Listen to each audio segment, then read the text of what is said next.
Mungu mtakatifu, Baba yetu wa mbinguni, Baba, katika jina la Yesu tunakushukuru kwa neema yako umetupa kuona siku ya leo. Asante kwa kuwa kupendeza kwa mwezi huu wa 8 kujifunza juu ya maisha yetu ya familia katika idara ya malezi.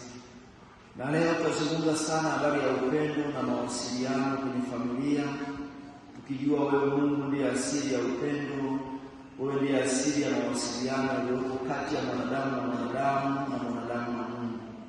Tunakuomba kwa aliye mkubwa na aliye mdogo, utusaidie ili Mungu katika kujifunza kwetu tuone ukizungumza na maisha yetu. Tuko tayari kukusikia, useme nasi kwa lugha nyepesi ya upole, ili Mungu tukapate kufahamu yale mapenzi yako kwa Yesu Kristo Mwokozi wetu. Amen. Ndugu zangu wapendwa katika Bwana, ili ni juma la kwanza la mwezi huu wa 8, na kwa kawaida kwa dayosisi yetu huwa mwezi wa 8 ni mwezi wa kujikumbusha mambo muhimu katika masomo yetu ya ndoa na familia, na tumeandaliwa masomo mbalimbali kwa kila mwaka, na kwa mwaka huu tumekuwa pia tumeandaliwa masomo haya ambayo yatakuwa yakigusa juu ya habari ya familia. Lakini leo tutazungumza sana habari ya upendo na mawasiliano kwenye familia.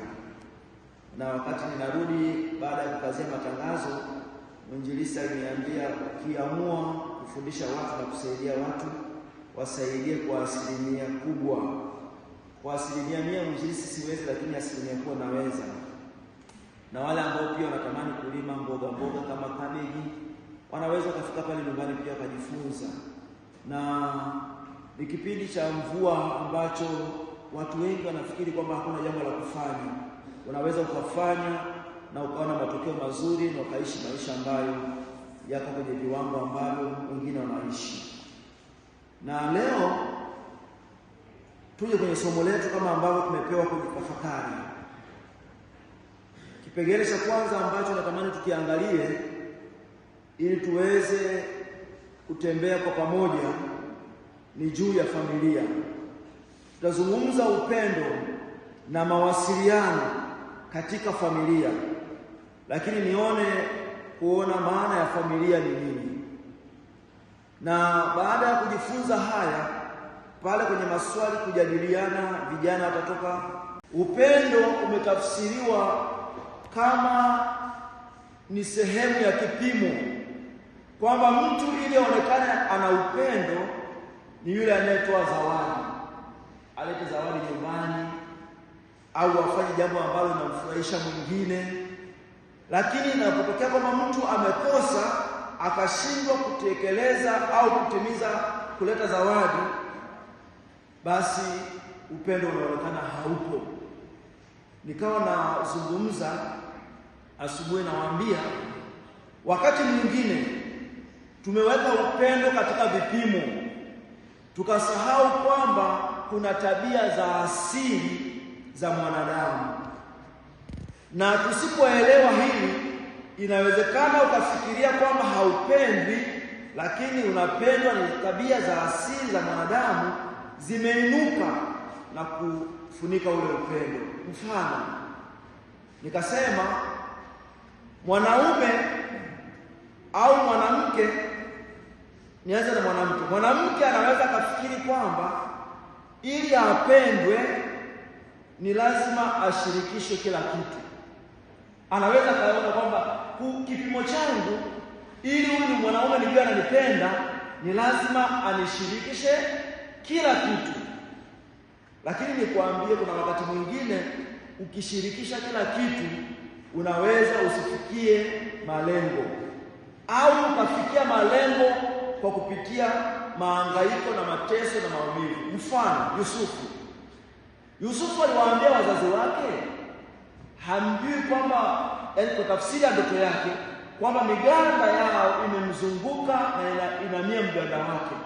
Baba yake akamwambia, yaani wewe mtoto wa juzi tutakuja sisi tukuabudu tukusujudia wewe?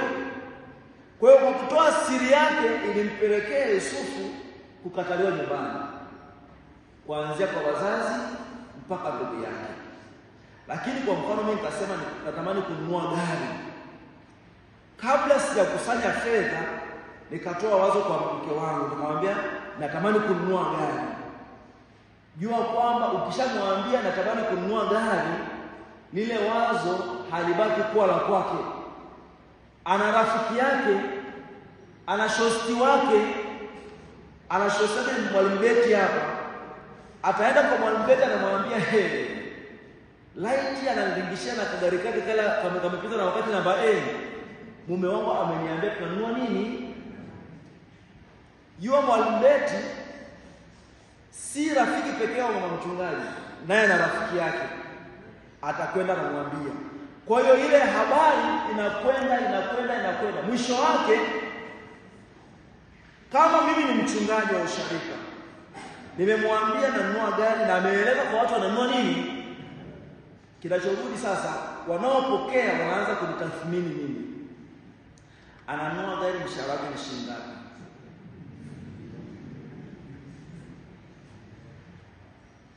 Amelima ni vile viazi pale makaburini amelima. Watu ambao hizi ni tabia za asili kabisa, lazima tuzifahamu. Mara nyingi sana watu ambao wanapenda kusikia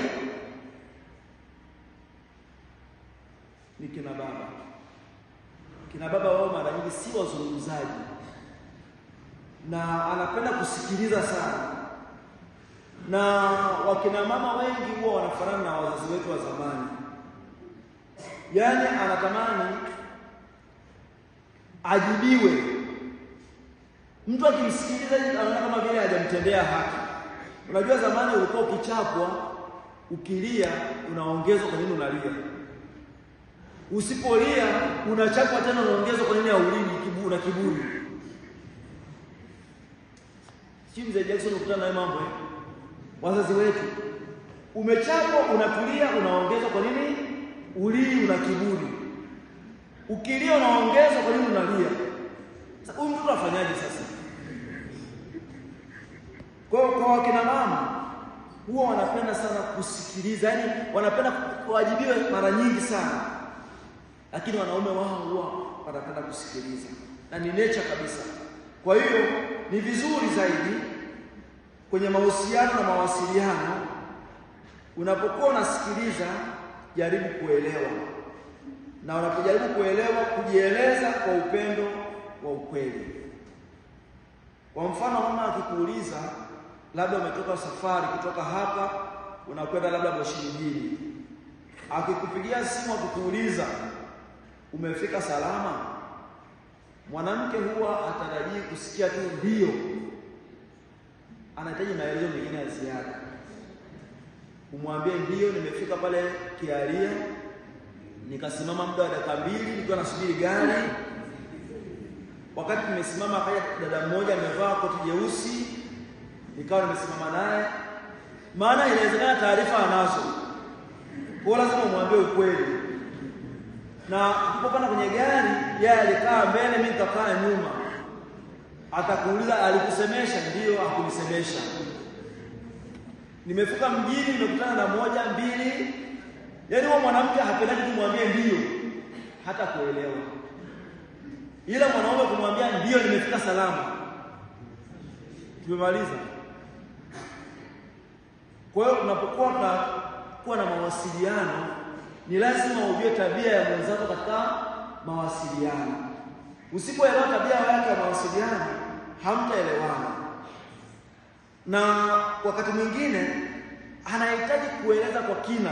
Mfano, inawezekana yeye anajiamini ndio mtu pekee ambaye, kwa mfano mimi wa mchungaji, anajiamini kwamba ni mtu pekee ambaye nilimuona tangia kuumbwa kwa ulimwengu. Huwa hakumbuki kuna wengine alishaogeaga nao. Na ili umuaminishe kwamba hauko naye, lazima utoe maelezo. Na pia huwa hapendi tena kuwasiliana na wale ambao alishaogeaga nao. Tumi umepeleka watu wameenda mbali. Watu wamekuwa wakikimbizana na maisha kuliko kukimbizana na malezi. Methali, kumbe kumezimika. Naomba nisomeni.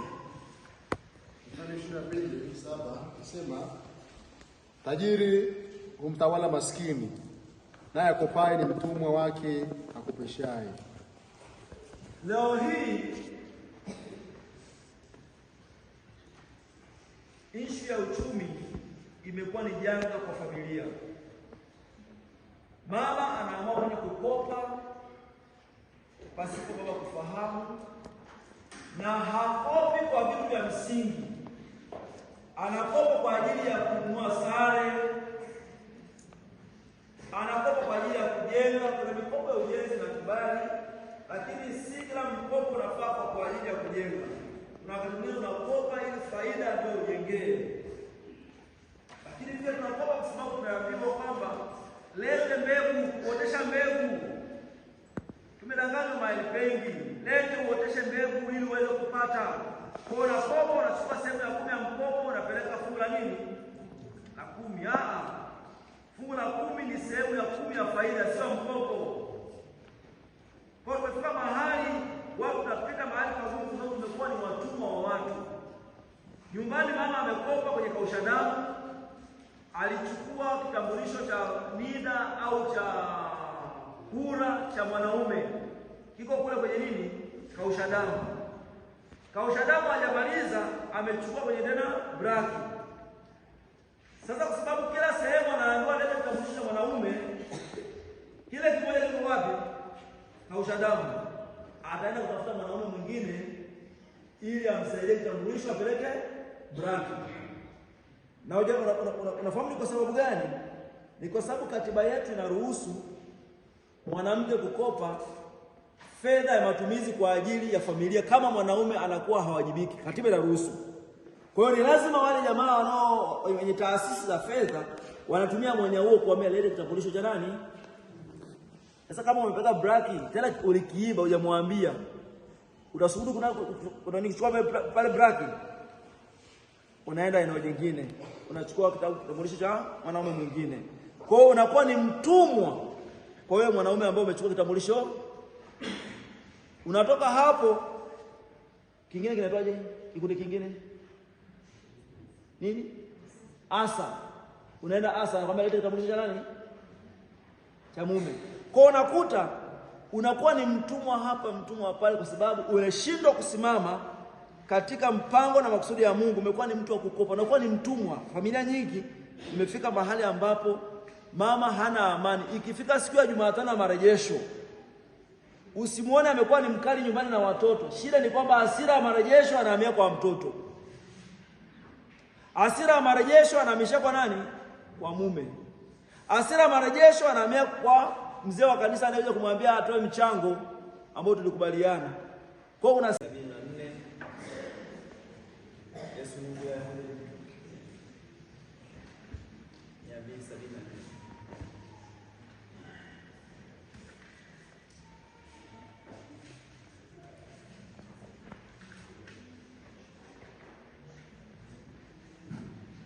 Frank kutoka Mfereji.